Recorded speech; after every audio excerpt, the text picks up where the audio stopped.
Marília, e hoje a gente vai tá recebendo a Camila, que vai estar fazendo a apresentação dela aqui para a gente. Vou apresentar ela aqui para vocês.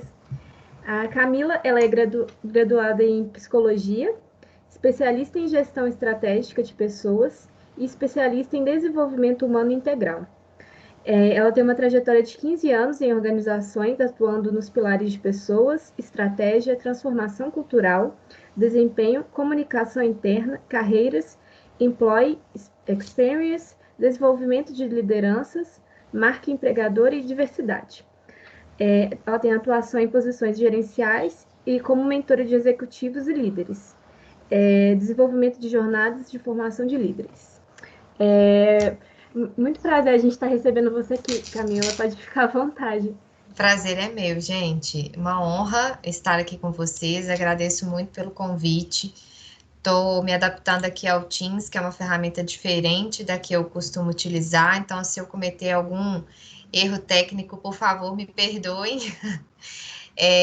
Enfim, queria compartilhar um pouco com vocês da minha história. Esse convite foi para mim um presente.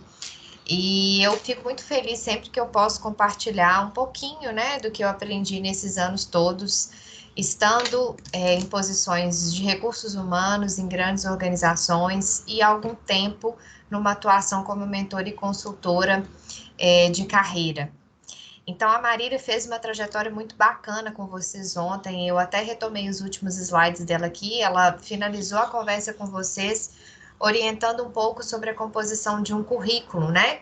Ela falou de várias ferramentas para que vocês estejam conectados com o mercado, para que vocês preparem aí a carta de apresentação de vocês e se insiram nesse mercado que está tão diferente de alguns poucos anos atrás. As coisas estão mudando num ritmo muito ágil e a gente precisa desenvolver a nossa plasticidade e o nosso poder, a nossa capacidade de adaptação para que a gente acompanhe esses movimentos. Então, eu espero que a gente possa bater um papo aqui. Não quero ficar aqui falando sozinha, quero muito escutar vocês, porque eu acho que a gente contribui quando a gente realmente troca, né? Então, que seja uma hora leve e que eu consiga, de alguma forma, tocar o coração de vocês, a emoção de vocês, porque eu acredito muito que quando a gente se conecta emocionalmente com algum propósito para a nossa carreira, faz muito mais sentido e, além da gente ter mais sucesso profissional, a gente é mais feliz, que é o que importa, né, na nossa caminhada aqui na vida. Então, a Marília fechou ontem com vocês falando sobre o currículo, a Erika fez uma apresentação, e aí, sobre mim, né? E eu queria só complementar para vocês algo que eu acho que tem muita relação com o que a gente está conversando agora e com o que vocês, profissionais, né, que estão iniciando a jornada de vocês, vivenciam. Eu comecei a minha jornada muito cedo, profissionalmente falando, porque eu sou nascida em agosto. E eu me alfabetizei cedo, então a minha mãe me antecipou um ano no colégio. Isso era possível lá naquela época. Eu não vou falar quantos anos, não, para não revelar a minha idade aqui. Mas a minha mãe me adiantou um ano. E quando ela me adiantou um ano, eu só fui perceber o que isso significava quando eu entrei na universidade aos 16. Então, eu entrei na universidade muito cedo e eu tinha muita convicção de que eu queria ser psicóloga clínica. Então, eu entrei no curso de psicologia com isso na minha cabeça, um pensamento enrijecido de que eu estava entrando para a psicologia, eu poderia até ver outras frentes de atuação, mas o que eu queria mesmo era ser psicóloga clínica. E aí a vida, como sempre, me pregou uma peça, porque eu entrei na faculdade, a minha faculdade era paga, não era uma faculdade pública, infelizmente, e eu precisava me virar para pagar mensalidade.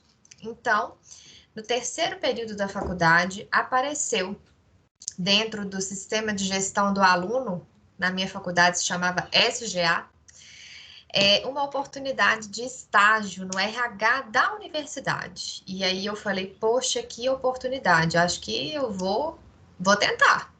Mas eu estava no terceiro período e a exigência da vaga era que o aluno estivesse no quinto período.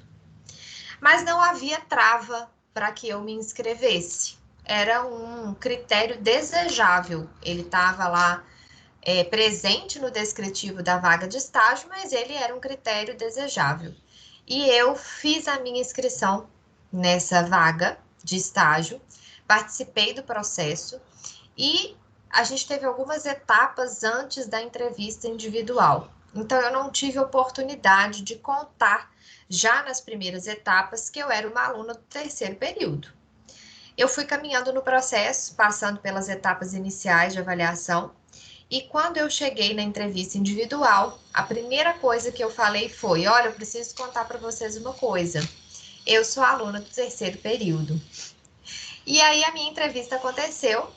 A pessoa que estava me entrevistando era gerente de RH na época da faculdade.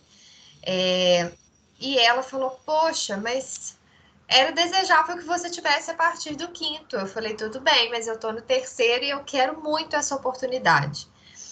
E ela fez a entrevista e ela sustentou com o reitor da faculdade que me permitiu ingressar nessa vaga de estágio. Eu estou contando isso tudo para vocês porque hoje a nossa proposta é conversar um pouquinho sobre o protagonismo. Quando a gente entende quais são as ferramentas, quando a gente se conecta com as plataformas, com os sites, com os mecanismos da gente fazer networking, procurar oportunidades de trabalho, com a composição de um currículo atrativo, a forma que a gente se posiciona para o mercado, para que a gente seja também atraente para o mercado, isso tudo não funciona se a gente não tiver protagonismo e um pouquinho de cara de pau. Então, naquele momento, eu conquistei essa vaga de estágio e eu tinha muita convicção de que eu precisava fazer a diferença, porque o que eu queria mesmo era ser efetivada, era ser contratada pela universidade para que eu conquistasse, então, uma bolsa de estudos. Isso aconteceu depois de 6 meses de trabalho árduo. Então, foram 6 meses como estagiária e eu fui efetivada.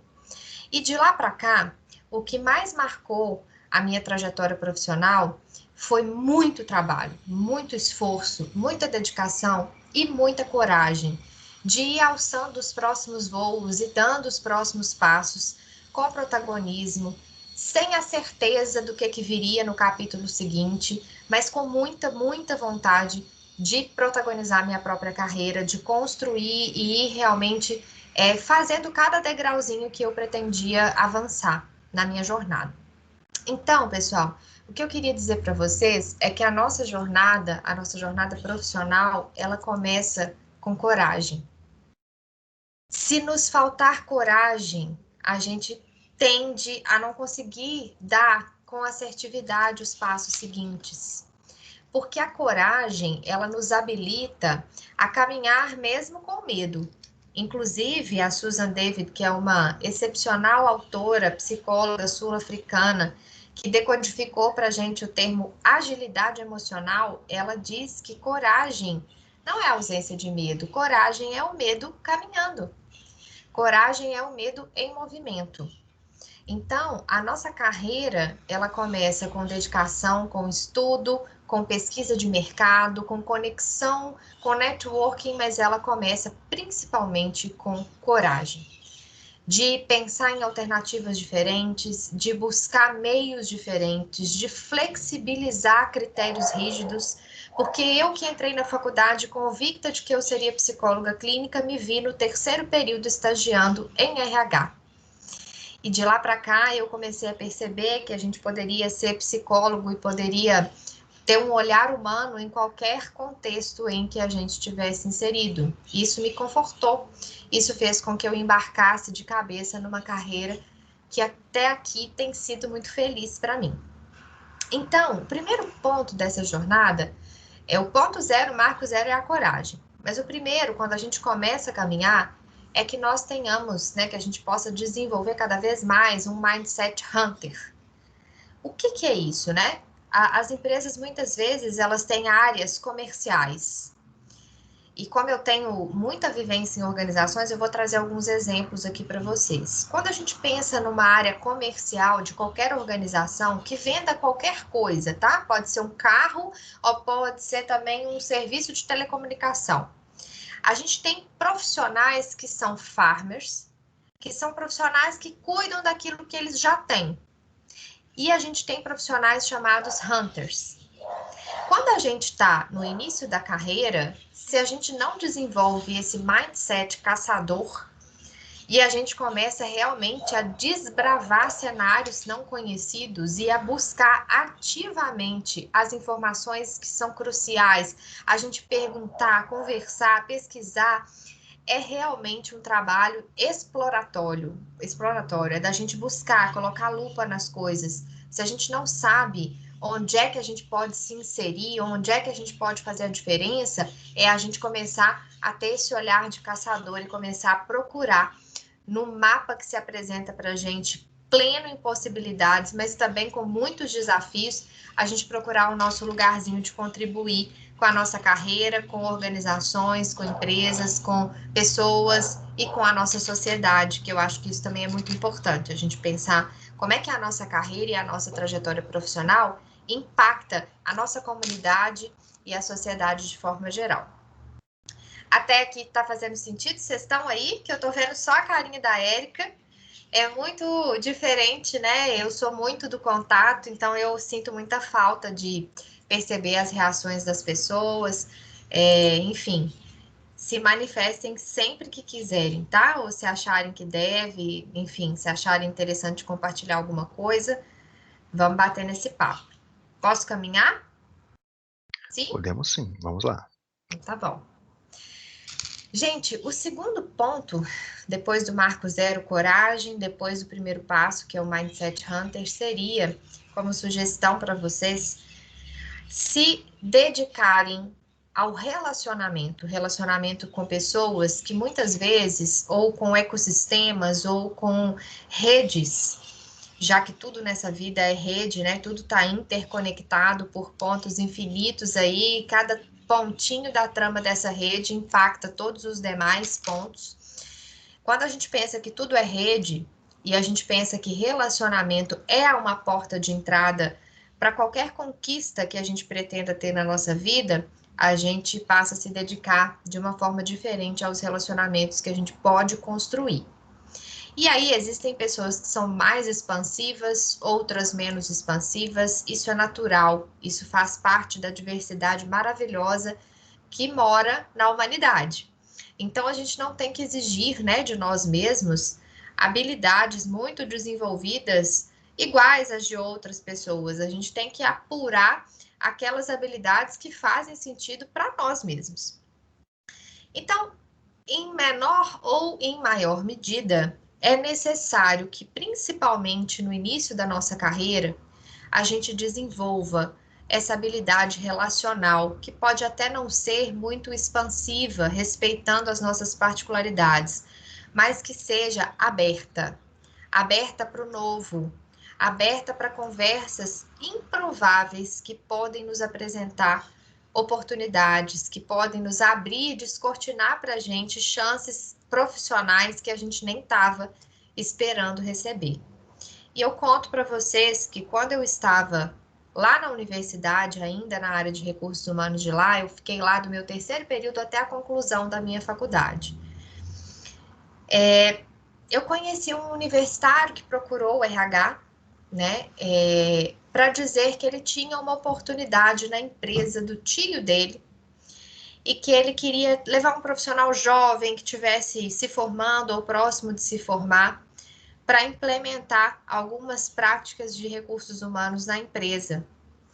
E aí eu tive aquele insight, poxa, eu estou na faculdade, eu praticamente acordo e durmo aqui porque eu faço estágio, eu fui efetivada, eu estudo à noite, eu estou o dia todo aqui.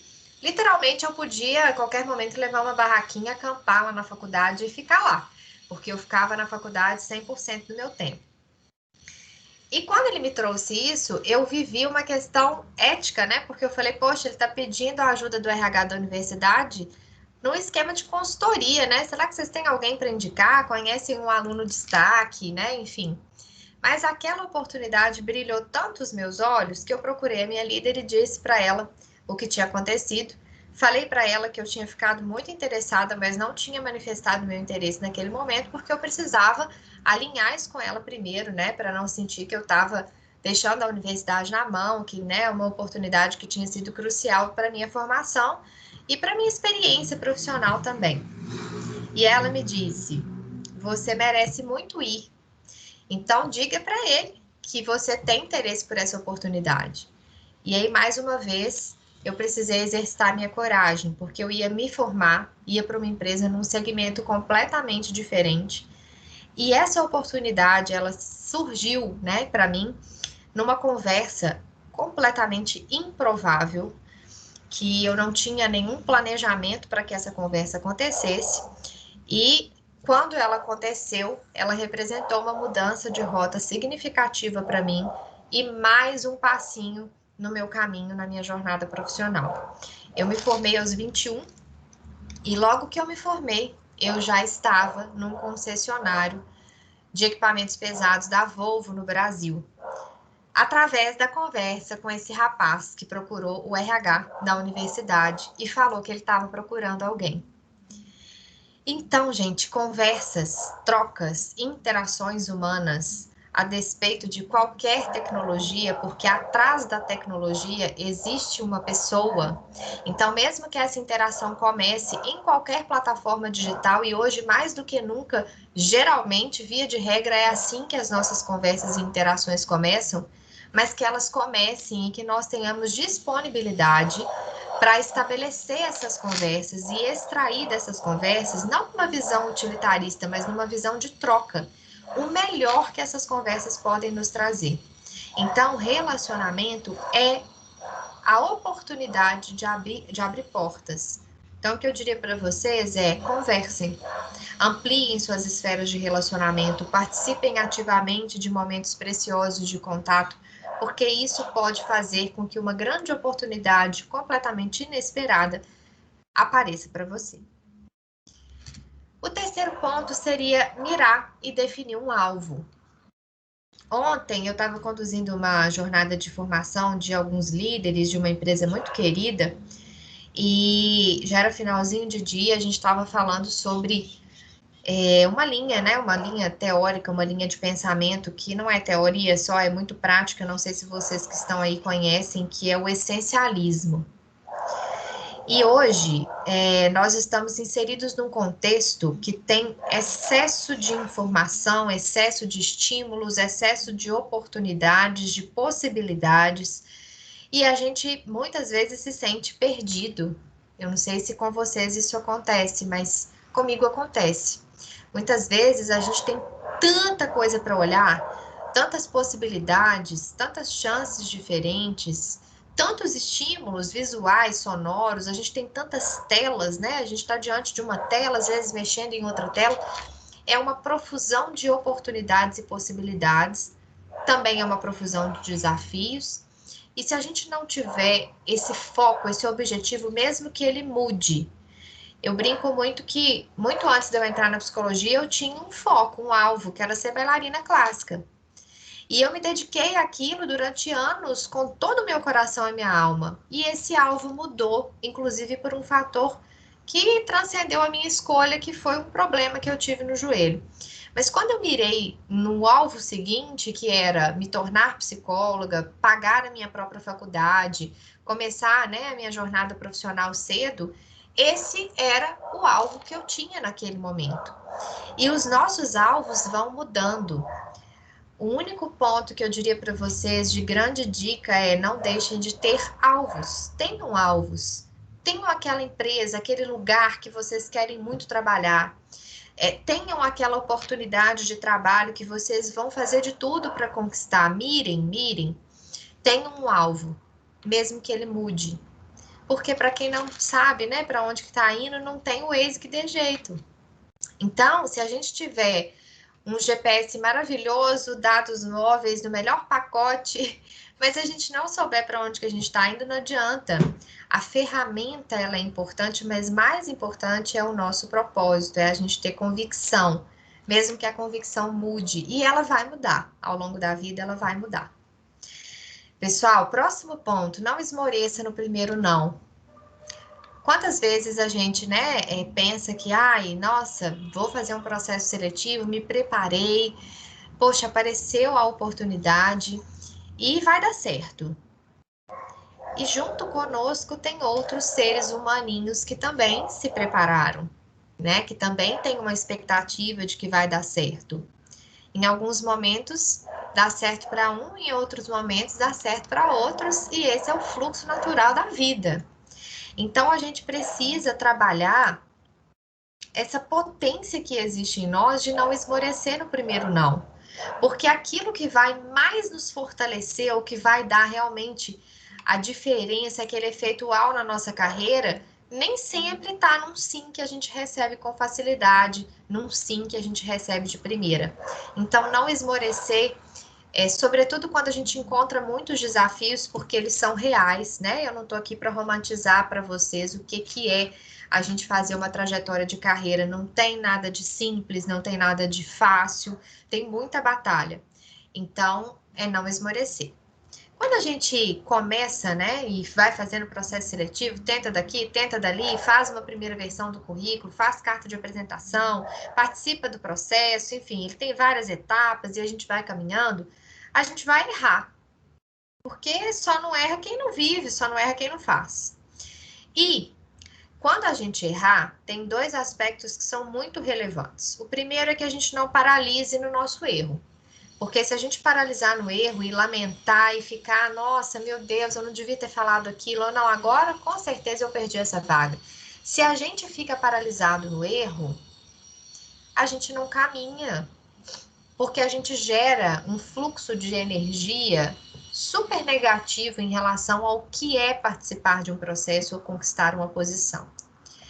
Agora, tem um outro ponto. O primeiro ponto é esse, é a gente se permitir, a gente aceitar. Mas o segundo é a gente registrar o erro. E aí, né, claro que é uma brincadeira anotar num bloquinho de notas, mas a gente precisa tirar uma lição. Então, se a gente participa de um processo seletivo, por exemplo, e percebe que, nossa, eu poderia ter inserido uma informação X que era muito importante no meu currículo e eu não inseri. Ou eu estava participando de uma entrevista e eu acho que fui um pouco impositivo, ou ao contrário, não fiz perguntas, participei da entrevista demonstrando simplesmente a minha ansiedade em conquistar a posição, mas não fiz perguntas interessantes, inteligentes a respeito do trabalho, a respeito da liderança, a respeito da equipe com quem eu iria me relacionar. Então é muito importante que a gente se permita errar, mas que a gente gere registro dos nossos erros, para que a gente realmente aprenda com eles. E o último ponto é a gente confiar na nossa caminhada. A nossa caminhada é construída no caminhar, né? Não tem jeito da gente viver construindo o passo seguinte antes de estar lá pisando no chão. Então, a gente constrói os passos durante a caminhada. E tem uma questão que é tão forte, porque quando a gente busca o estímulo fora, né, a energização, o incentivo, é muito bom receber. É muito bom ter ali, talvez, em torno da gente, aquela rede de apoio que vai nos incentivar, que vai nos aplaudir, que vai nos ajudar nas preparações aí que eventualmente a gente precise fazer para qualquer processo. Mas a nossa principal fonte de energização precisa ser a gente mesmo e o nosso compromisso com a jornada que a gente quer fazer. Ainda ontem eu estava produzindo um conteúdo sobre o sucesso. Pensando muito sobre o que é sucesso. Alguém que está aqui na sala agora poderia contribuir com a gente, contando rapidamente o que entende por sucesso? Poder de agência. Pode falar, Lu. Eu ia falar, poder de agência, realização dos nossos desígnios, sucesso é você conseguir fazer o que quer. Conseguir fazer o que quer. Fantástico essa definição. Alguém mais quer contribuir com a gente? Eu li uma vez, mas eu não lembro direitinho como é que era, mas uma definição de sucesso que era assim, se sentir feliz e em concordância com os meus princípios. Fantástico. Então, conseguir, olha só, realizar, né? Vocês trouxeram coisas muito maravilhosas aqui. Realizar o que você deseja realizar, né? O seu poder de realização e você encontrar felicidade, realização também em consonância com o que é essencial para você, né? Com seus valores pessoais, com aquilo que ressoa com a sua alma, com o que você acredita que veio aqui nesse mundo fazer. Eu sou desse time, eu também acho que realização, que sucesso é isso. E muitas vezes a gente deposita, né, critérios de realização nas mãos de outras pessoas para avaliar se a gente conseguiu, né, chegar onde a gente queria, se a gente está tendo sucesso, se a gente não está tendo sucesso. Então, quando a gente traz para si, né, a gente está protagonizando a nossa jornada, protagonizando a nossa caminhada e vivenciando o sucesso que faz sentido para nós, né? Porque no final do dia, somos nós que calçamos os nossos sapatinhos. Então, eles têm que servir bem pra gente, né? Então, vamos caminhar aqui mais um pouquinho. Adorei escutar vocês. A qualquer momento que vocês quiserem contribuir, por favor, viu? É muito bom quando a gente troca assim. Então, a Marília, ela trabalhou com vocês um pouquinho sobre a construção das ferramentas práticas, né? Para a gente ingressar num processo de seleção, para a gente conseguir se apresentar, né? Ser atrativo, ser atraente, se colocar à vista, construir a nossa vitrine no mercado de trabalho. E aí chega aquele momento, o momento que a gente está num processo seletivo, porque isso, se não aconteceu para vocês, vai acontecer em breve. Então, você está lá, estou no processo seletivo, e agora? Né? Algum lugar aí que eu estava mapeando para trabalhar me chamou. Então, você fez muitos movimentos para chegar até aqui, você pesquisou sobre aquela empresa, que é algo muito importante que a Marília comentou com vocês. Você cuidou da sua apresentação, seja ela física, seja ela escrita, vias digitais ou vias analógicas, você fez isso e aí você tem lá a data e a hora marcadas com a empresa. Que emoção, né? Então, eu acho que o primeiro ponto é a gente celebrar esses momentos e ficar feliz, porque o mercado nos viu, porque uma organização, uma empresa, um lugar que era interessante para a gente estudar, para a gente trabalhar, fez um contato com a gente. Então, é muito importante a gente celebrar e não perder esse gostinho de ter sido visto, convidado, escolhido, porque certamente houve uma escolha, até para se ligar para alguém, né, para considerar essa pessoa para uma posição, existe uma escolha que foi feita. Então, é celebrar. O segundo ponto é caprichar. Eu vou contar para vocês rapidamente mais um pedacinho da minha história. Nos primeiros anos que eu comecei a trabalhar com RH, eu trabalhava com recrutamento e seleção, um subsistema que grande parte das organizações precisa ter, né, para suprir os seus recursos humanos a tempo e dentro do perfil esperado e na quantidade também e no fluxo necessário. E aí, eu estava conduzindo um processo por uma vaga de estágio dentro de uma área da empresa que eu estava naquele momento. Dentre os candidatos, a gente tinha, né, um perfil diverso de pessoas, o que sempre me chamou muita atenção, sempre me atraiu muito, né, ter diversidade entre os candidatos, mas a postura de uma candidata me chamou muita atenção. Ela estava, né, a gente estava desenvolvendo um momento coletivo, que era, né, a gente propôs uma dinâmica para eles, não uma dinâmica em grupo, né, dessas clássicas aí que já estão bem obsoletas, mas a gente propôs um estudo de caso. A gente entregou os cases para eles e eles teriam um tempo para construir uma proposta de ação. E eu estava percebendo essa candidata completamente desconectada do processo que estava acontecendo ali, daquela reunião, daquele momento, de uma etapa do processo seletivo para o qual ela mesma tinha se inscrito. E aquilo me chamou muita atenção. Embora tenha sido, né, uma coisa que aconteceu há muito tempo, não me sai da mente a postura de descompromisso, de falta de presença dessa candidata durante o processo seletivo. Então, a gente precisa se exercitar. A gente, como eu falei para vocês agora há pouco, nós vivenciamos um momento de excesso de estímulos. E a gente, às vezes, perde a capacidade ou perde a habilidade de estar onde estamos. Então, quando a gente está num processo seletivo, seja em qual etapa for, pode ser o primeiro telefonema ou pode ser a última entrevista, que nós estejamos com presença real, presença de corpo, de mente, de espírito, que nós estejamos de fato ali. Porque tenho certeza que isso é perceptível pelos interlocutores, pelos avaliadores. Então, estejam ali, coloquem energia de verdade, porque esse pode ser um grande diferencial. E o ponto principal da participação dessa pessoa que eu estou trazendo de exemplo para vocês aqui. Essa pessoa era tecnicamente, tá? A melhor qualificada para a posição. Era aquela que tinha no seu currículo mais elementos que nos chamavam atenção em termos técnicos. O que ela já tinha passado durante a formação dela até ali, o intercâmbio que ela tinha feito, isso tudo nos chamou muita atenção. Mas a falta de presença dela durante o processo falou mais alto que tudo. E a gente não escolheu essa candidata. A gente escolheu outro candidato que a gente sentia que estava de verdade ali com a gente. Opa, eu passei várias aqui sem querer. Você está compartilhando? Parou, gente, de compartilhar? Não está compartilhando, não. Agora que parou, gente? Ou parou há mais tempo? Há mais tempo. Nem chegou a aparecer, eu acho. Nada! A gente nem tinha visto que tinha slide. Gente, apareceu isso? Agora sim. Então vocês não tinham visto nada disso? No comecinho tava aparecendo mesmo. Foi quando você começou a apresentação que parou.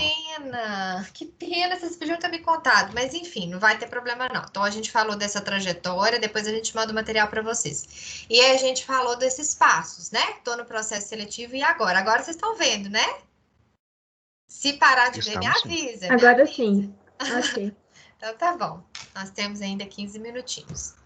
Aí falei para vocês do capricho, da qualidade de presença. Então, nesse segundo tópico, foi o que eu acabei de relatar para vocês do exemplo dessa pessoa que nós acabamos não selecionando. Próximo ponto, sentir.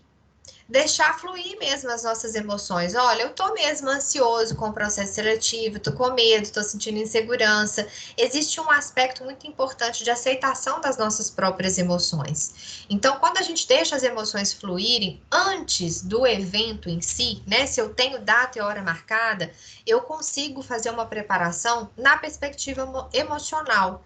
Por quê? Porque eu acolhendo, né, aquilo que eu estou sentindo, eu acolhendo o que eu tenho ali de expectativa, de insegurança, de ansiedade em relação àquele processo, eu vou diluindo esse sentimento e vou trazendo esses sentimentos a um pouquinho da luz da minha razão. Porque no final das contas, por mais envolvidos e engajados emocionalmente que nós estejamos com um processo seletivo, vocês concordam que o máximo que pode acontecer é a gente não conseguir a vaga que a gente não tinha mesmo no princípio? Então, quando a gente aceita as nossas emoções, né, a gente recebe essas emoções com carinho, com acolhimento, mas a gente traz um pouquinho de razão para elas, na hora em que a gente estiver diante do nosso interlocutor, na hora em que a gente estiver diante do processo seletivo real, a gente vai conseguir controlar um pouquinho mais essas emoções e utilizá-las a nosso favor e não contra nós, né? Utilizá-las para demonstrar o nosso interesse, o nosso engajamento, o nosso desejo de contribuir e não para que a gente esqueça de coisas importantes que a gente gostaria de ter dito, para que a gente tenha bloqueios e não consiga, né, se expressar da maneira devida. Então, que a gente utilize as emoções a nosso favor a partir da permissão prévia, né, que a gente conceda a nós mesmos de sentir aquelas emoções. Outro ponto, foco na autenticidade com bom senso. Isso, gente, é mais comum do que vocês imaginam. Como eu falei no meu início, né, de trajetória em RH, eu entrevistava, fazia muitos processos seletivos, até que eu comecei a gerenciar times, né, que cuidavam disso. Mas quando eu participava e conduzia entrevistas, eu percebia claramente a linha tênue entre preservar a sua autenticidade, que é o que as organizações esperam da gente, né? Mas exercendo o bom senso. exercendo a análise crítica, a leitura de cenário. Estar atento ao cenário, ao ambiente da organização é um diferencial competitivo. Porque quando a gente vai fazer uma entrevista para qualquer lugar, quando a gente vai participar de um processo seletivo, quanto mais a gente capta do lugar, não é que a gente vai deixar a nossa autenticidade de lado e guardá-la numa pastinha e exercer um personagem durante o processo seletivo, porque isso, na verdade, além de não colar, isso nos deixa infeliz, porque pode ser que a gente se insira em organizações que não tem nada a ver com a gente, né? Então, é muito importante que a gente tenha, sim, autenticidade, mas lendo os sinais do ambiente, né? Fazendo análises de contexto para que a gente possa se portar de maneira adequada. O outro ponto é perguntar. Aí eu queria fazer uma pergunta, então, para vocês. Alguém aqui já participou de alguma entrevista, algum processo de seleção e conseguiu, né, durante o processo de seleção, fazer perguntas sobre a empresa, sobre o trabalho, sobre a equipe, enfim, seja qual experiência for, mas alguém de vocês já teve uma experiência de conseguir se posicionar em alguma circunstância parecida, mesmo que não seja uma entrevista em si de trabalho, mas fazendo também perguntas e não deixando apenas o entrevistador perguntar? Alguém tem algum caso assim para contar para gente? Não? Eu tenho, na verdade, até uma dificuldade. Então fala Porque, pra gente um pouquinho. às Qual que é seu vezes, nome? é Camila. Ah, Xará. Às vezes, quando a gente participa de entrevista, assim, não tem muito espaço para fazer pergunta, né? E a pessoa coloca a pergunta no final. Ah, você tem alguma... Às vezes até já te deu tchau e depois fala, ah, você tem alguma pergunta que você gostaria de fazer e tal. Só que naquele momento já passou tudo, você já solucionou todas as dúvidas que você já tinha. Enfim, já falou tudo que você pesquisou a respeito. Entendi. Aí meio que dá um branco nessa hora, sabe? É verdade. A gente tem, muitas vezes, Xará, uma inabilidade na condução, né, dos entrevistadores. Infelizmente, eu preciso concordar. Muitas vezes eles estão ali tentando extrair o máximo de informação dos candidatos e abrem pouco espaço, né, para que os candidatos também façam perguntas, ou a entrevista vira quase uma palestra, né? E aí a gente tem aquele sentimento de que não há espaço para fazer perguntas. Então, é muito bom, né, quando a gente está... Espero que vocês todos tenham a oportunidade de participar de processos seletivos em que haja espaço para fazer perguntas. Mas eu diria para vocês que em todas as circunstâncias, com menor ou menor espaço, ou menor ou maior espaço, é importante levar umas perguntinhas que vocês acham que são relevantes, não por perguntar por perguntar, mas coisas que vocês tenham de fato curiosidade de saber, tenham interesse em entender um pouco melhor antes de entrar, né, naquela oportunidade. Isso demonstra para o entrevistador, para o interlocutor, uma atitude protagonista, porque vocês precisam, não sei se vocês já escutaram, mas é muito importante saber isso, né? Eu queria compartilhar com vocês que a gente sempre tem em mente que o processo de seleção, ele é uma via de mão dupla. É uma empresa, um empregador, uma oportunidade de estágio, de trabalho, buscando um profissional em formação, um profissional já formado, e do outro lado, existe um profissional buscando uma oportunidade, e é importante que exista um match, né? Que exista uma escolha dos dois lados. E é por isso que é tão legal quando a gente tem espaço. Que pena, Xará, que você não teve nessa oportunidade, mas é sempre muito bom que a gente esteja atentos e busque oportunidades de também fazer perguntas, se mostrando parte ativa do processo. Isso conecta muito com o próximo ponto, que é se expressar, né? Esse é o seu momento com aquela empresa, com aquela oportunidade. Então, se prepare para que os pontos principais que você deseja expressar não sejam esquecidos.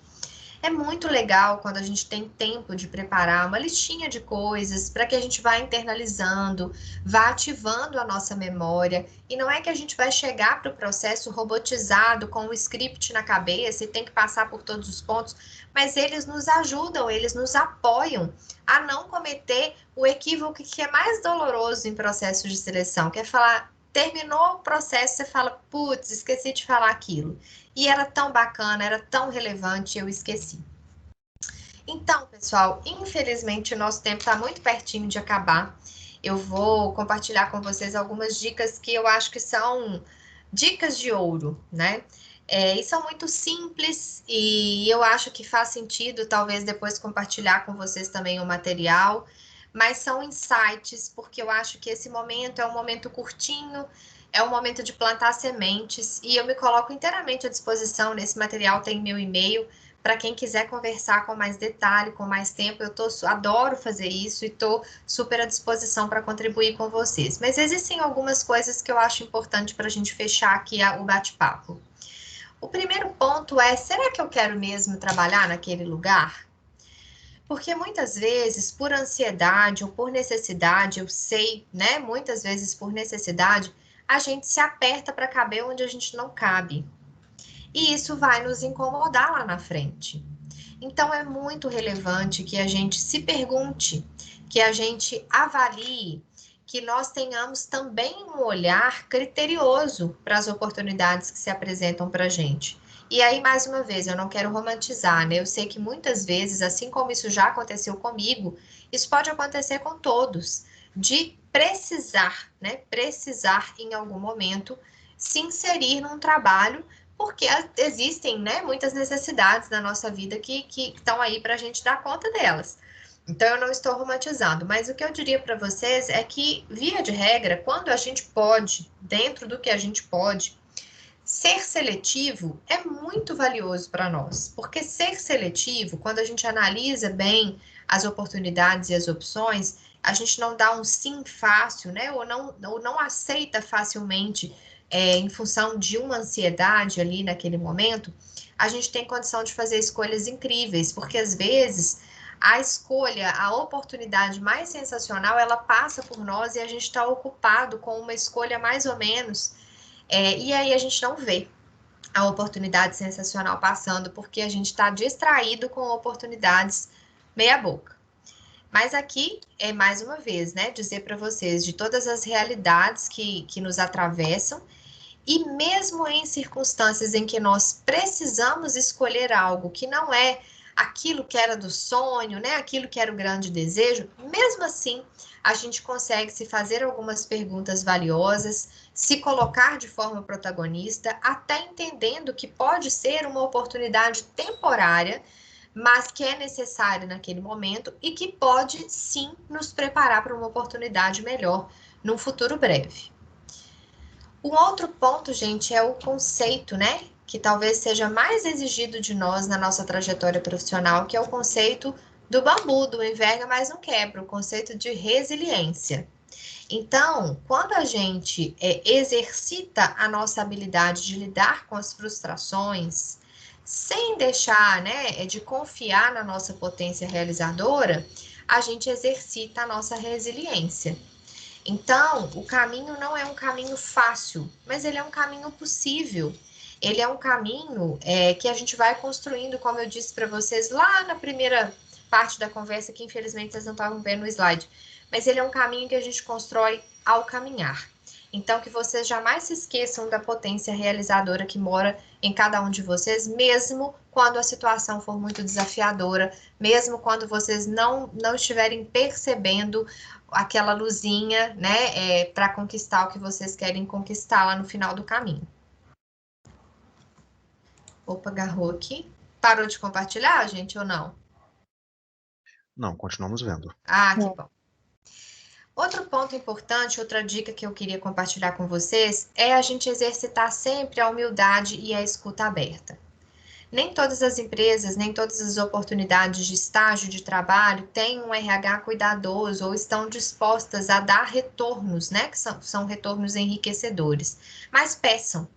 Então, caso vocês não avancem no processo, peça com muita humildade feedback, esteja aberto para receber e para repensar, e assim você mantém portas abertas, porque muitas vezes você não era o perfil que estava sendo buscado, ou outro profissional foi selecionado naquele momento. Criar referências positivas corrobora com o primeiro ponto, talvez, que eu tenha trazido aqui para vocês, o segundo, não sei, sobre relacionamentos. Então, mesmo que vocês não avancem naquele momento, estejam atentos, né? Estejam humildes e peçam um retorno a respeito da participação de vocês para que vocês possam crescer. Aí, gente, vem algo que é para a vida, né? Para todas as esferas da vida, não só a carreira, não só o início da jornada profissional, mas é para tudo que a gente se propuser a fazer nesse mundo, que é manter a nossa persistência, a nossa energia. Porque muitos processos vão demorar, outros vão ter muitas etapas, outros são interrompidos, são cancelados, né? As empresas passam por momentos e começam a trabalhar uma vaga, depois interrompem. Tem tantos fatores externos, né, que podem interferir no nosso caminhar profissional, mas se tem uma coisa que não nos é permitida é desistir, né? A gente precisa manter a persistência. Então, persistência é o ingrediente, persistência é o tempero que não pode faltar na nossa trajetória profissional. E manter a nossa boa energia, mesmo em momentos de delicada dificuldade, da gente ficar se questionando, talvez de duvidar, né, de uma oportunidade bacana aparecer, quando a gente mantém a boa energia, a gente aumenta exponencialmente as nossas chances, em qualquer circunstância, porque isso é percebido. E mais do que profissionais tecnicamente habilidosos, o mercado precisa de pessoas com habilidades emocionais, com tolerância à frustração, com energia boa, positiva, realizadora e persistentes. Porque os obstáculos, eles só começam no processo de seleção. Quando a gente entra, né, naquela posição, é que os desafios maiores vão ser colocados para a gente. Então, que vocês acreditem em vocês mesmos, né? Eu acho que esse é o grande ponto, é o ponto que vai fazer a diferença nos rumos que a gente vai tomar na nossa carreira. Então, que vocês tenham muita convicção e sejam protagonistas desse caminho que vocês estão começando agora, viu? Então, isso era um pouquinho do que eu queria compartilhar com vocês. Eu vou pedir a Érica, ao Felipe, para ajudar aí a gente depois a compartilhar com vocês o conteúdo, porque eu acho que teve uma perda aí de eu não conseguir, não perceber que não estava passando para vocês, mas espero que a gente tenha conseguido gerar bons insights e plantar boas sementes. E aí, nesses minutinhos agora, eu queria escutar um pouquinho vocês, né? Se alguém tiver alguma contribuição, quiser trazer alguma dúvida ou algum comentário, a gente tem 3 minutinhos ainda, então deixar o microfone aberto aí para quem quiser contribuir ou comentar algo.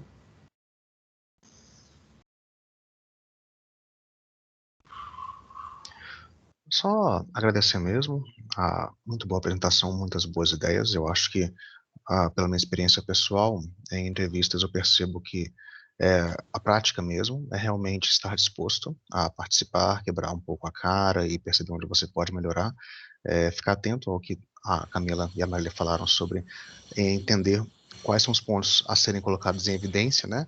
O que esconder e o que mostrar melhor, e falar que foi muito produtivo o nosso encontro. Agradecer a presença.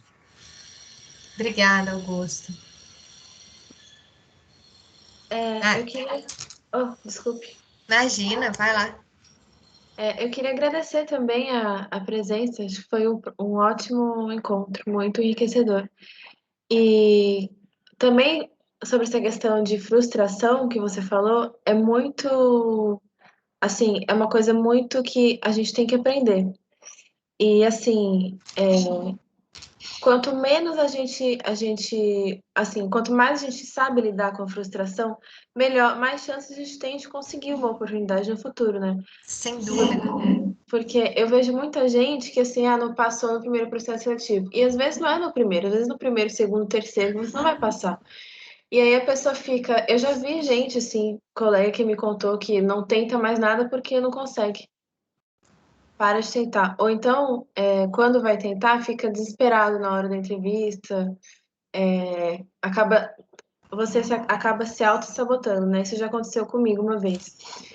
Então, assim, é muito, muito real isso de lidar com a frustração, que não é uma coisa que acontece com uma pessoa só, não acontece só com você, acontece com todo mundo. Isso mesmo. É algo tão relevante isso que você trouxe, Xará, porque realmente, assim, quando a gente exercita o autoconhecimento, né, conhece um pouquinho mais e melhor de onde estão as nossas dores e por que o não nos afeta, né, a gente acalma o coração e entende que isso faz parte do processo e que isso não é algo que acontece só com a gente, como você bem colocou. A cada processo seletivo, você tem vários candidatos envolvidos, né? Então, alguns vão receber o não. Aliás, a maior parte vai receber o não. E quando a gente recebe esse não como um impulso, né, para que a gente se conheça mais, se prepare melhor, mas mantenha um nível bacana de energia, a confiança na gente mesmo e a persistência no caminho, esse não pode nos impulsionar muito mais do que um sim, né? A Ana Luísa quer falar com a gente também. Bom, primeiramente eu queria agradecer, né, Camila, por um encontro muito produtivo, sabe? Me fez abrir a mente para vários tipos de coisas. Principalmente, eu já participei de um processo seletivo em grupo. Eu acho que os principais erros que eu tive foi não dar o primeiro passo, sabe? Todo mundo ficou ali calado e eu também fiquei, sendo que eu deveria ter dado um primeiro passo, poderia ter feito muita diferença ali naquele processo seletivo. Sim. Então, para as pessoas que deram o primeiro passo, tiveram resultados melhores que os meus, né? E algo que eu tenho muita dúvida é porque no processo de apresentação é importante também as questões das nossas vestimentas, né? Porque no processo seletivo que eu participei, eles dispensaram muitas pessoas lá quando elas chegaram com roupas, blusas transparentes, essas coisas assim. E a dúvida que eu tenho é se cabelos coloridos, por exemplo, poderia atrapalhar nessa questão de processo seletivo. Que é algo que eu gosto muito, mas parece que, não sei se ainda é um tabu, se acaba atrapalhando essas questões de tatuagens também. Ana, é excelente a sua pergunta, que bom que você trouxe isso. Olha só, tem uma coisa que é muito importante que eu falei para vocês, que é analisar o contexto, né? Quando a gente está buscando uma oportunidade de trabalho, quanto mais a gente conhece, e aí a gente pesquisa, a gente tenta achar uma pessoa que trabalha no lugar e dá uma conversada com ela antes, mais a gente vai ter noção do que é a cultura daquela empresa, né? De onde é a vaga que a gente está tentando, está pleiteando, está tentando entrar. Porque o que eu diria para você, tá? Para mim, Camila, né? Eu fui head de RH de várias empresas e o que eu diria para você? Para mim, é um diferencial competitivo a diversidade. E a diversidade começa por nós podermos manifestar quem somos de maneira autêntica, né? Então, se a gente encontra uma dificuldade numa determinada empresa, de nos manifestar como somos, né? É claro que existem algumas coisas que podem ser evitadas, como, por exemplo, você citou um exemplo da transparência. Talvez isso não tenha relação com a autenticidade, mas tem a ver com uma certa visão do que é adequado para um ambiente de trabalho, né? Não fazendo estabelecendo nenhum tipo de julgamento, mas é avaliar, por exemplo, tem questões relacionadas à segurança, atendimento de clientes internos e externos. Então, fazer essa leitura do bom senso é importante. Mas talvez a principal dica é a seguinte: se algo é muito valioso para nós, por exemplo, né? Você trouxe o exemplo aí dos cabelos coloridos. Se isso é uma expressão da sua autenticidade, é muito importante que você busque uma empresa que aceite que a sua autenticidade seja expressa, né? Então, é muito importante a gente ter uma leitura de qual é a cultura da empresa e a gente ter muita convicção a partir do autoconhecimento sobre o que a gente está disposto a abrir mão e o que nós não estamos dispostos a abrir mão. Então, o que eu posso dizer para vocês da minha trajetória, eu tenho muitas tatuagens em lugares visíveis, são tatuagens grandes, e quando eu me inseri em ambientes de trabalho mais formais, eu fiz esse questionamento. É um problema, né? Eu vir, por exemplo, com alguma das tatuagens à mostra, e embora eu estivesse trabalhando, né, nas duas últimas organizações em segmento financeiro, isso foi super bem aceito, bem recebido. É claro que a gente vai ter olhares diferentes, porque somos humanos, então existem pessoas mais tradicionais e menos tradicionais. Mas a dica, Ana, é que você entenda qual é a cultura daquela empresa e o quanto você está disposta a modificar, a alterar o seu jeito de ser, o seu jeito de se expressar para estar naquela empresa. Se fizer sentido para você, tudo bem. A gente vê pessoas que são todas tatuadas e que vão de camisa de manga comprida, e elas não sofrem com isso, elas entendem que naquele momento faz sentido. E outras pessoas, elas não estão dispostas a se submeter, a ter que se adequar, a ter que pensar no dress code, no cabelo, na tatuagem, um brinco, alguma coisa do tipo.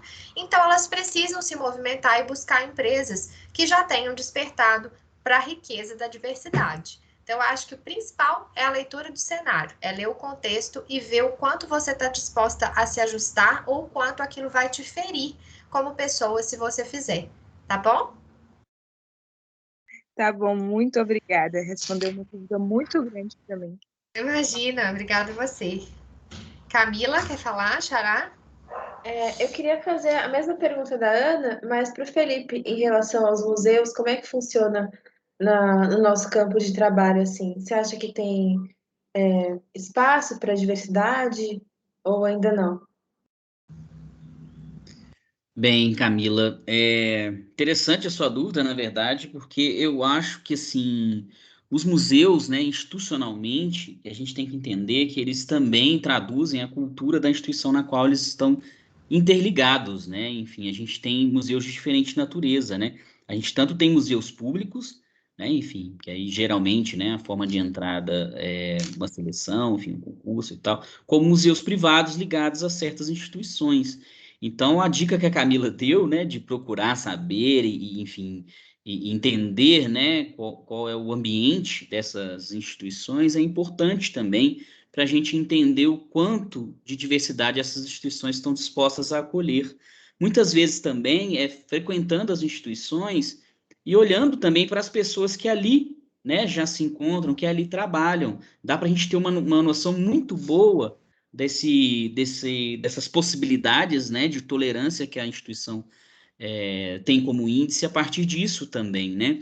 Então, de fato, assim, não existe um único caminho, né? Cada instituição vai controlar, vamos dizer assim, esse acesso de uma forma, até pela forma de como se dá o processo de entrada nessas instituições, né? Cada vez mais os museus também estão buscando, principalmente esses, né, de modelo mais corporativo, empresas de RH para fazer as suas contratações, né? Enquanto outras continuam ainda no modelo mais tradicional, enfim, né, com o seu próprio staff ali fazendo esse processo, enfim, né, sem precisar de fato, né, contratar especialistas nesse sentido, né?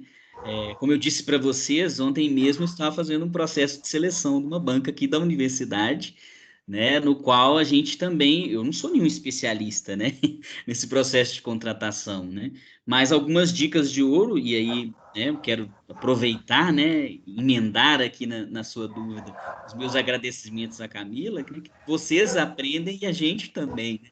Porque com certeza num próximo processo seletivo vão ter mais aspectos a serem observados da minha parte, pelo menos, nas seleções, do que aqueles que a gente já tradicionalmente acha, né, que devam ser exigidos, né? Eu acho que é uma via de mão dupla, né? Tanto para vocês quanto para a gente, né? Essa questão da pergunta, assim, a carapuça serviu na hora, assim, porque eu sou desses, né, que entope a pessoa de informação, sabe que ela está ali na questão. Você tem alguma pergunta? Só no final. Mas, enfim, é importante aprender isso. Então, Camila, assim, não sei se eu respondi a sua pergunta, mas, assim, a diversidade de museus também vai impactar nessa diversidade, assim, de olhares e possibilidades para essa tolerância, né, a essa autenticidade do candidato ou não, enfim. Mas eu acho que o que a Camila falou é fundamental, sabe? É observar o tanto que a gente está disposto a abrir mão daquilo que é essencial, sabe? Daquilo ao qual você considera como algo assim, que é uma expressão da sua identidade, da qual, assim, no final das contas vai te fazer infeliz, né? Isso aí. Cercear esse tipo de coisa, né? É isso mesmo. Obrigada, prof. E se ninguém mais... bom, ali, pode ir primeiro, Lígia, depois eu faço outra pergunta. Boa tarde para todo mundo de novo, né? Então, a minha pergunta é a seguinte: tem algumas empresas, quando você faz o processo seletivo, por exemplo, eu vi uma matéria que uma profissional fez uma matéria, uma entrevista, né, para o Facebook. Ela era uma ótima profissional, estava dentro, né, de todos os critérios que a empresa colocou lá. Só que depois, no final, o cara virou e falou que ela não estava dentro do fit da empresa.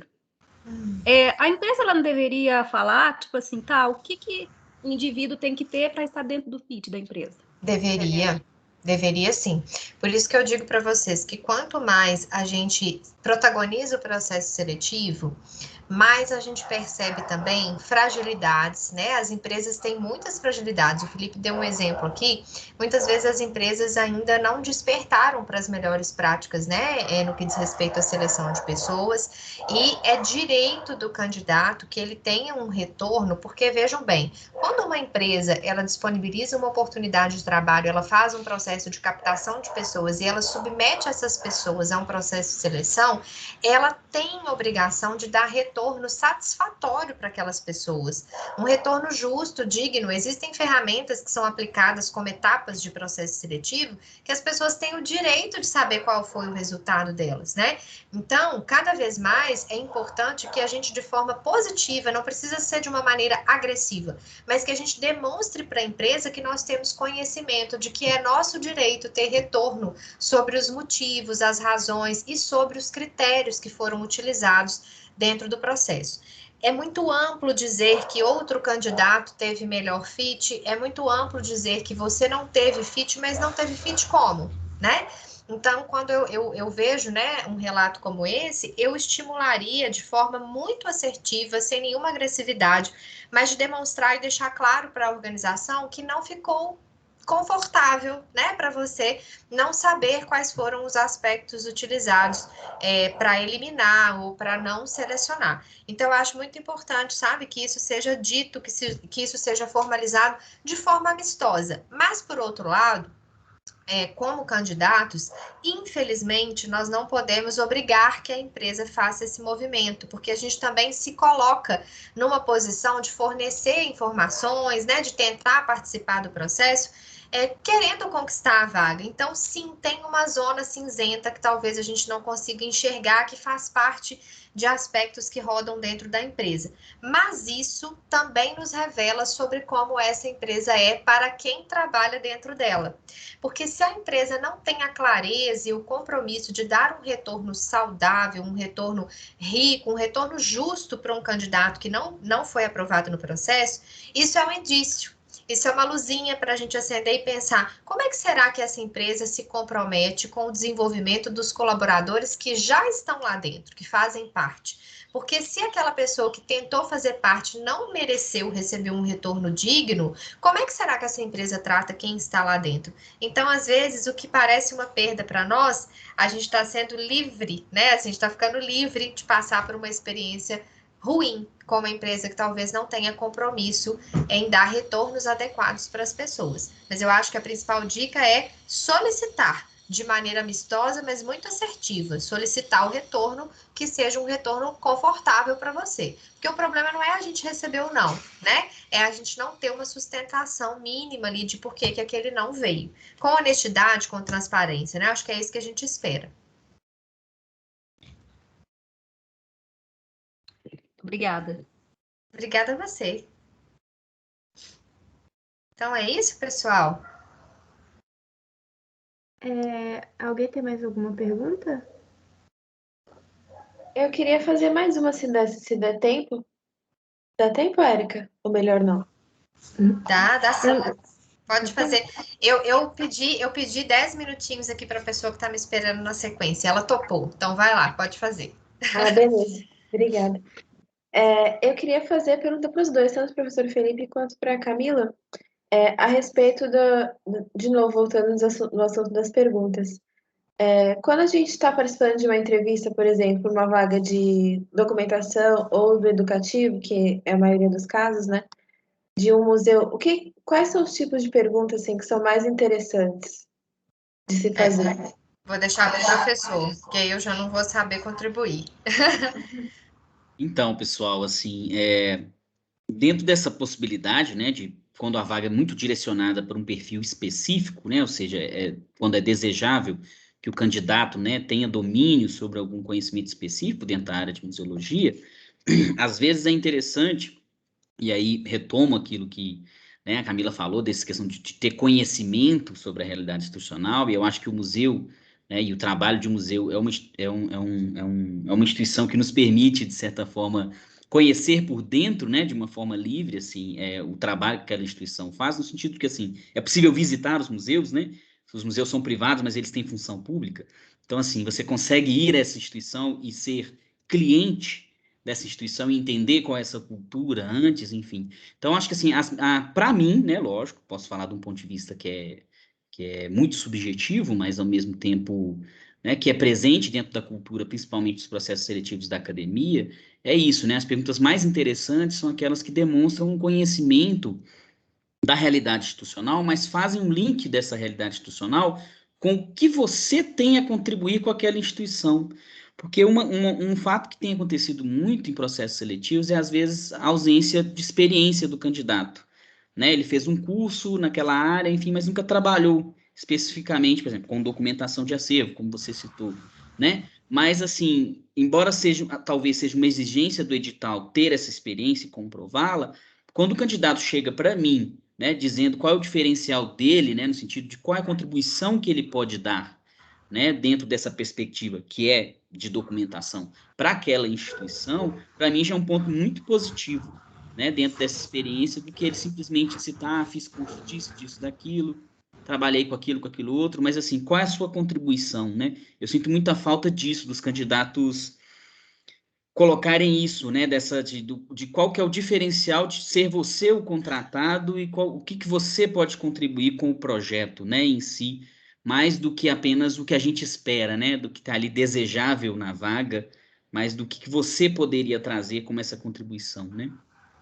E eu acho que essa perspectiva da humildade, né, no sentido de, né, ser incisivo, porém, né, de uma forma amena, né, nesse sentido, para até conseguir esse feedback, eu acho que ela é essencial também nessa perspectiva, né, principalmente quando a vaga pede um exercício específico, né, de uma atividade, seja documentação, conservação, enfim, eu acho que o caminho passa um pouco por isso, né, o questionamento que você vai fazer, ele vai muito nesse sentido, né, de você já conhecer aquela realidade e de que essa sua pergunta, né, ela não seja genérica, mas que ela tenha a ver com aquela realidade, sabe? Com a tipologia de acervo que às vezes aquela instituição vai lidar, né? Com a forma como a instituição trabalha nas suas ações educativas, ou por algumas faltas que você percebe que existam, por exemplo, num banco de dados daquela instituição, já que estamos falando de documentação, por exemplo, né? Quem sabe até propor iniciativas para aquela instituição, né? Enfim, eu acho que são caminhos aí interessantes em termos de questionamentos numa entrevista. Entendi, prof. Obrigada. Ô, gente, eu vou ter que pedir licença para vocês, que eu já estou bem atrasada com o profissional que está me esperando agora. Mas eu queria agradecer muito pela oportunidade, viu? Me colocar à disposição de vocês para qualquer outro assunto que a gente possa trocar aqui. Fiquei muito feliz de concluir a tarde de sexta, sim. Desejo que vocês tenham um excelente final de semana. Meu e-mail está no material e eu estou à disposição de todos vocês se eu puder contribuir com alguma coisa, tá bom? Nós que agradecemos, Camila. Muito obrigada. Foi muito bom o dia de hoje. Nossa. Reitero os agradecimentos, gente, assim, é fundamental essa conversa aqui, né, eu acho que, inclusive conversei com a Marília, né, provavelmente podemos ter mais encontros aí. Ah, que legal. Muito obrigado, viu, Camila? Obrigada a vocês. Prazer foi todo meu, espero vê-los em breve. Um abraço, tchau, tchau. Abração, tchau, tchau. Abraço, tchau.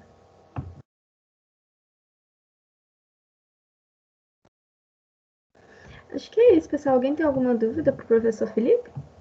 Pessoal, alguém tem uma dúvida de natureza museal, museológica? Queira fazê-lo? Sobre seleções específicas de museu? Mercado de trabalho? Como é que anda o mercado de trabalho? Anda bem? do mercado de trabalho, olha, surpreendentemente, eu fiquei besta ontem. Vocês viram a informação que a Marília colocou, que existem do quantitativo de vagas E eu disponível fiquei no surpreso LinkedIn para também. museologia? Fiquei surpreso Mais de também. 500, né, em Belo Horizonte. Bom Fiquei sinal pra gente. Eu falei, gente, olha aí, entendeu? E, inclusive, aí o que acontece, né? Porque o LinkedIn tem uns processos de assinatura também, né? Para você ter acesso a certos níveis de informação, e ela trabalha com RH. Então, assim, tem vagas que o RH chega onde a gente não chega, uma pesquisa Uhum. comum, né? Então, assim, vou chorar, Marília, aí, uma listagem dessas vagas aí para a gente fazer uma triagem interna aqui, né? Para os Foi futuros muito. profissionais. Nossa, por favor, pronto. A gente divulga para todo mundo. É bom que a galera dos primeiros períodos, né, os calouros, a galera que tá no segundo e terceiro, pode ver esse tipo de evento e já ficar ansioso com a museologia, num bom sentido, sem aquele fantasma que ronda a museologia, de que não tem vaga de emprego, que não tem mercado, né? Um É evento muito interessante, frutífero. Augusto, porque é um fantasma que, na verdade, gente, ele existe em todas as profissões.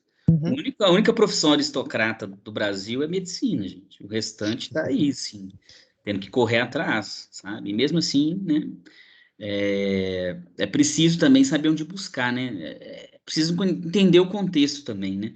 Nós vínhamos de um crescendo, né, em que a Política Nacional de Museus vinha sendo constituída, o próprio campo, né, conselhos, pressão, a luta aí pela ampliação do campo de trabalho vinha num crescendo, e infelizmente, porque principalmente estamos ligados a um contexto, né, que depende muito desse viés público, né, de como anda a política pública de cultura, a gente acabou dando uma estagnada, né, em alguns casos poderíamos falar até em regressão, né, mas a iniciativa privada, ela tem um papel importante também nesses momentos, porque várias das instituições museológicas localizam também em museus de empresa, né, pessoal? E cada vez mais instituições têm reconhecido a necessidade de ter um profissional, né, para lidar com suas necessidades, que em sua maioria tem visto essa necessidade de gestão documental, sabe, nas empresas.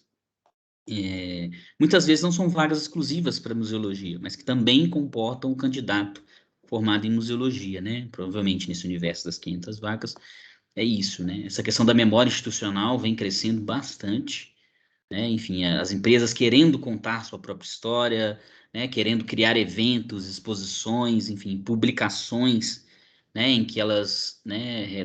Que retratem sua própria história. Isso é um nicho de mercado que tem crescido bastante e a gente precisa, né? Enfim, né? Entender também esse mercado, né? Enfim, fala, Augusto. Um comentário rápido que eu ia fazer também, pedir para você comentar também, professor.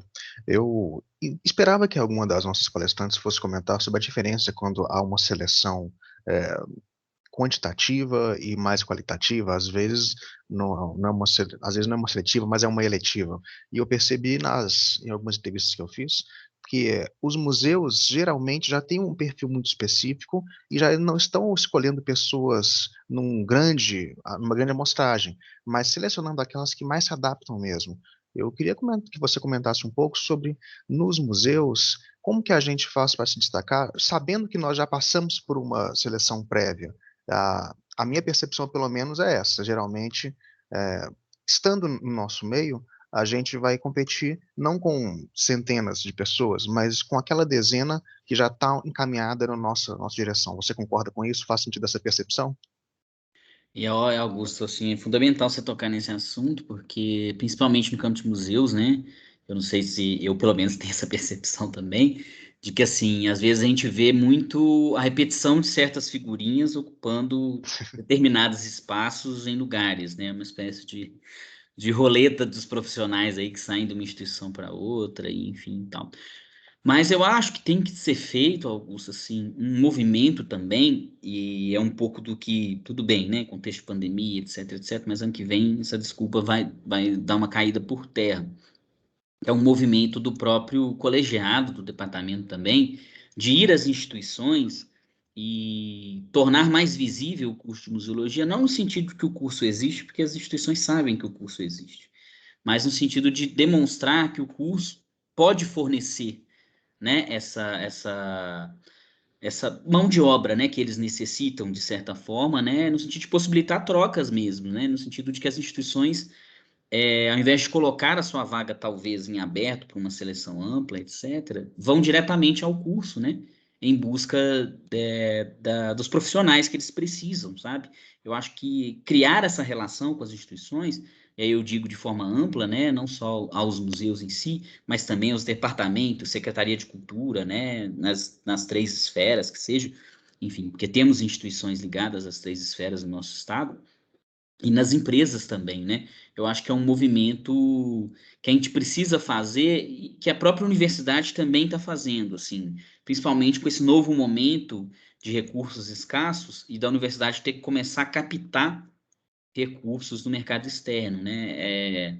Eu falo assim, né? A universidade demorou a reconhecer o valor, por exemplo, da extensão. Não sei se vocês têm reparado isso, que a extensão tem ganhado um certo volume de uns tempos para cá no discurso da instituição, que não é gratuito, assim, é porque ela foi descoberta como uma possibilidade de captação de recursos, né? Para as ações de extensão nas empresas. Então, isso quer dizer, né? A universidade ainda está fazendo esse movimento que no futuro próximo, é o que eu acredito, vão haver muitas oportunidades de atuação baseadas em atividades de extensão, sabe? Porque é onde vai estar os recursos, né? Nas universidades, né? Legal, muito bom. E anunciar também aqui em primeira mão que na semana que vem eu vou disponibilizar uma seleção para 3 vagas aí de um projeto de ensino, enfim, vão ter mais 3 bolsas aí para museologia aí rolando, vocês vão ser informados, ok? Muito bom. Manda lá no e-mail da Secretaria do Camus que a gente manda para todo mundo. Pode deixar.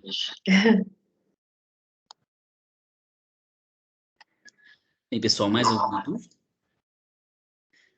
Érica, tá aí? Oi, tô. Na verdade, eu queria agradecer também, né, ao Camus por acolher essa iniciativa, né, da gente criar eventos voltadas para essa perspectiva do mercado de trabalho, porque eu percebo muitas vezes essa angústia de fato, né, entre os alunos, né, de será que vou ter campo para trabalhar, enfim, que era uma angústia que era minha também quando eu me formei, e, e dizer para vocês também que, embora assim, a gente tem muito a aprender também com esses profissionais, no sentido de que a gente está muito inserido num nicho que lida com vertente cultural, e o fato de a gente estar na academia também, acho que até mencionei um pouco disso ontem, a gente tende a pensar que às vezes é muito piegas, né? Essas coisas que eles ficam falando, mindset, feedback, não sei o quê. Cara, mas é a realidade, sabe? Das contratações daqui para frente. E eu acho que, assim, cada vez mais isso tende a ganhar muita importância, sabe? E eu acho que a gente tem que começar a prestar uma atenção com mais seriedade para essas coisas, sabe? E por isso que eu tinha até proposto, né, quando eu me aproximei, né, da Érica, da Camila, propondo um evento como esse, foi um pouco nesse sentido, né, de tentar trocar experiências e vencer um pouco dessas barreiras, né, mas é a ideia de conhecer quem está do outro lado também, né, conhecer quem está fazendo essas contratações, né, e quem provavelmente vai ter um pensamento muito semelhante, muito próximo a quem vai estar do outro lado quando vocês estiverem fazendo seleções, né. Eu, particularmente, né, venho para essa gestão junto com a Ana Paula, do colegiado, muito preocupado com essas questões, sabe? De mercado de trabalho, de inserção dos profissionais, mais do que para outras coisas que normalmente já são o cotidiano institucional do curso, sabe? Eu tenho tentado buscar mais esse diálogo e prometo para vocês que, passado esse momento da pandemia, de fato vou focar muito nessa questão, né, que eu mencionei para vocês agora há pouco na questão do Augusto, né, de criar pontes com as instituições para, de fato, possibilitar oportunidades, que eu acho que é também papel, né, do gestor, do professor, daquele que está à frente dentro das instituições, né, que tem um curso de museologia, e eu acho que a gente tem que ter responsabilidade com isso também, né, essa questão de garimpar e criar campo, né. Mais do que cooptar todas as oportunidades, né? Porque eu vejo alguns profissionais do campo que são isso, né? Pega tudo, tem que ficar debaixo da asa, o outro só tem oportunidade se for eu que indiquei, se for um projeto sobre a minha alçada, enfim, eu gostaria um pouco de almejar um futuro, né, ou vislumbrar um futuro em que isso não fosse tão necessário mais. Mas ok. E agradecer a todos vocês a presença de quem pôde estar aqui no curso, de quem acreditou na proposta, enfim. E disso, né, do retorno do feedback também vim com relação à oficina, que coisas também vocês gostariam de ouvir mais como temas, né? Posso trazer a Marília novamente para falar de uma outra coisa. Ontem mesmo falaram sobre a questão do LinkedIn, né? De como, né, se movimentar nele efetivamente pode ser uma demanda, ou outras que porventura vocês identifiquem aí, né, que se não for o caso de ser a Marília, de ser a Camila, a gente pode buscar também outros profissionais que eu tenho contato e trazer para vocês aqui, ok? Ótimo. Sim, perfeitamente. Vai ser ótimo ter a Marília aqui de volta, a Camila. A apresentação delas foi muito boa, muito esclarecedora. E agradeço a você também pela parceria com o Camus, né? Que trouxe, né, dos profissionais. Que, nossa, eu particularmente, assim, aprendi muito com a Marília ontem e também hoje aprendi demais com a Camila, principalmente relacionada a questões que eu sempre tinha com relação a feedbacks mesmo das entrevistas, então, que eu sempre tive vergonha de perguntar, né, os motivos, de pedir um feedback. Agora eu me sinto, acho que eu me senti um pouquinho mais segura de poder fazer isso, e eu acho que foi bem bacana. E agradecer, né, o restante do pessoal do Camus, que ajudou aí a gente também dando suporte. Camila, que ontem eu não pude fazer a mediação, a Camila que fez, o Augusto, que está sempre aí também dando suporte pra gente. E é isso, pessoal. Acho que a gente já pode encerrar por hoje.